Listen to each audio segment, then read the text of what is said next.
ఆయన మాటకి మనము లోబడిన వారిగా ఉండాలి. దేవుని స్తోత్రం.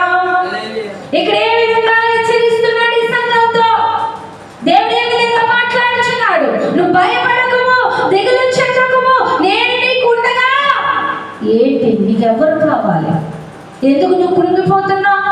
ఎందుకు నువ్వు భయపడుతున్నావు? ఎందుకు నువ్వు నిరీక్షణ లేని దానిగా ఉన్నావు అంటున్నాడు. మనం ఏం చేస్తాం?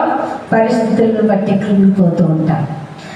మన ఈ శ్రమలను బట్టి కృంగిపోతూ ఉంటాం. ఈ బలహీనతను బట్టి కృంగిపోతాం.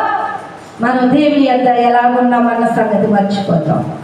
ఎలా బ్రతుకుతున్నామన్న సంగతి మర్చిపోతాం. నిందలన్నీ కూడా దేవుని నమ్ముకున్నందుకు వచ్చాయంట.